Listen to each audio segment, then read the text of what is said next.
Assalamualaikum warahmatullahi wabarakatuh. Salam jumpa kembali teman-teman. Bersama saya Baim Imtihan, masih membicarakan seputar asam lambung, GERD, mah, dan anxiety ya teman-teman ya.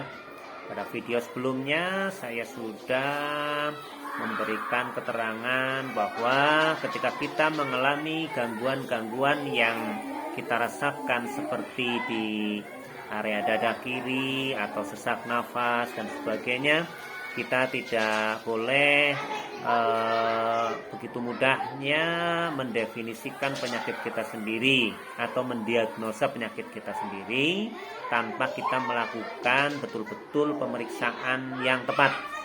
Nah, jika teman-teman mungkin sudah mengikuti anjuran saya untuk melakukan check up gitu ya, baik paru-parunya baik sehat apa tidak, kemudian jantung bagaimana sehat apa tidak, mungkin juga melalui pemeriksaan cek darah hasilnya bagaimana, mungkin livernya sehat tidak gitu.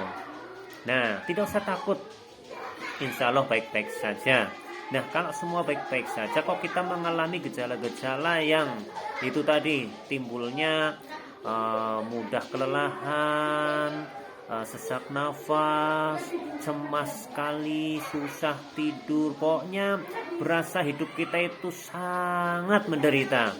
Nah, itu kemungkinan besar terjadi adalah ada gangguan pada lambung kita, teman-teman. Jadi akibat gangguan lambung tersebut itu banyak saraf-saraf yang tidak normal mengakibatkan kita menderita seperti itu, teman-teman. Nah, kalau kita sudah berupaya nanti untuk memperbaiki lambung kita, insya Allah kalau lambungnya sudah beres, sudah normal, semua akan normal, teman-teman. Tidur nyenyak, sesek-sesek itu hilang, cemas-cemas hilang, teman-teman. Benar, itu yang saya alami seperti itu berdasarkan pengalaman saya, teman-teman, gitu ya. Nah, kemudian menyikapi seumpama kita dari hasil cek dari dokter itu ada masalah lambung gitu ya, karena masalah-masalah yang lain seperti jantung, paru, liver itu normal semua, teman-teman. Nah, kita kan dikasih obat tuh dari dokter gitu ya. Nah, itu silahkan, kalau obat itu dikonsumsi sama teman-teman misalkan membuat nyaman, itu berarti obatnya cocok atau sesuai. Namun jika mungkin dikonsumsi tapi menimbulkan sesuatu yang lebih tidak nyaman, maka teman-teman bisa menggunakan alternatif yang lain. Seperti kemarin saya mengatakan, kita ada beberapa metode medis, herbal maupun religius, teman-teman. Nah, ini kalau yang medis, saya juga ikuti anjuran dokter untuk minum obat itu gitu. Namun ternyata ada beberapa obat yang menurut saya kalau saya konsumsi itu malah menyebabkan makin menderita. Ya, begah banget gitu ya. Kemudian buat napas juga susah gitu. Itu ada obat-obat yang tidak cocok buat tubuh kita. Sehingga obat itu saya tidak minum. Yang saya minum adalah obat-obat yang menunjang saya lebih nyaman. Kemudian saya imbangi atau saya barengi dengan herbal, teman-teman. Herbal ini juga tidak semuanya pasti cocok dengan kita. Kalau untuk diri saya sendiri, yang paling cocok adalah dengan kunyit, teman-teman. Jadi saya beli kunyit tapi yang empu, teman-teman, atau yang gede. Nah, itu. Jadi kunyitnya itu kunyit yang biangnya kunyit gitu, atau kalau di Jawa itu namanya biang kunyit gitu, empu kunir namanya kalau di Jawa gitu ya. Nah, itu saya parut gitu, teman-teman ya. Cukup satu saja lah, satu itu diparut, tambahkan air yang panas, kemudian disaring gitu. Setelah disaring itu saya minum, teman-teman. Tapi minumnya itu saya biasanya kalau menjelang tidur aja, satu kali aja sehari. Itu kalau mau tidur saya minum itu. Alhamdulillah, teman-teman, lega semuanya. Itu kalau saya. Sebab apa? Sebab ternyata ketika saya merekomendasi kunyit ini ke teman lain yang sama-sama lambung, ternyata dia tidak pas. Ternyata dia malah merasa katanya perutnya nggak enak lah dan sebagainya. Nah, ternyata teman yang lain ini ada dengan cara yang lain juga, dengan namanya kalau di Jawa tuh namanya angkrik atau umbi garut namanya teman-teman. Umbi garut itu diparut gitu ya, kemudian diambil airnya, diminum, dia cocok dengan itu. Ada yang dengan umbi garut cocok, ada yang dengan singkong. Jadi singkong itu diparut, diendapkan, itu nanti airnya dibuang. Nah itu ampasnya itu dikasih air panas, diaduk, diminum, cocok, bisa.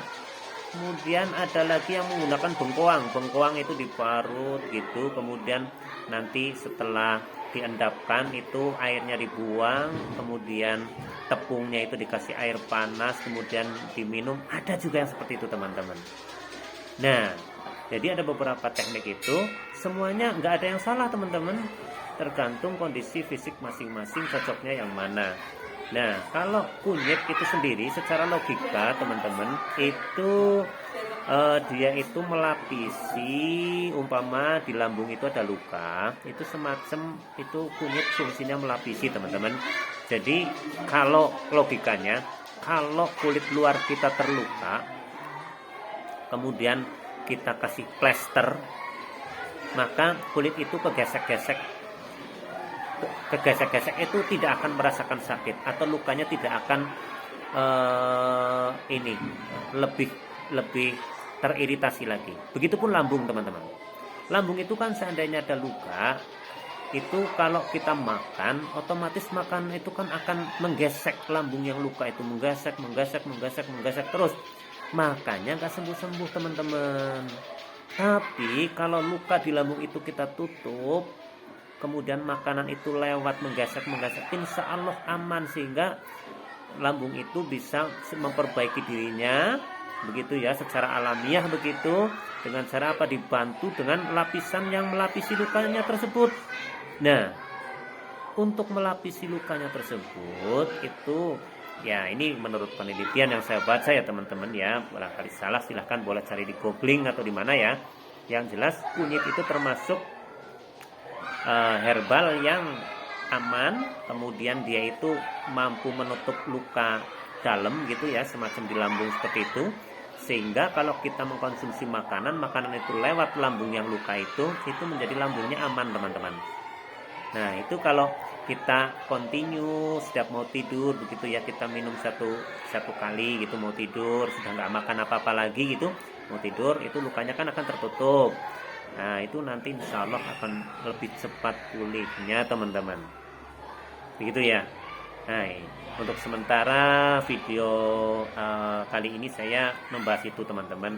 Kita akan sambung pada video-video selanjutnya. Semoga bermanfaat. Assalamualaikum warahmatullahi wabarakatuh.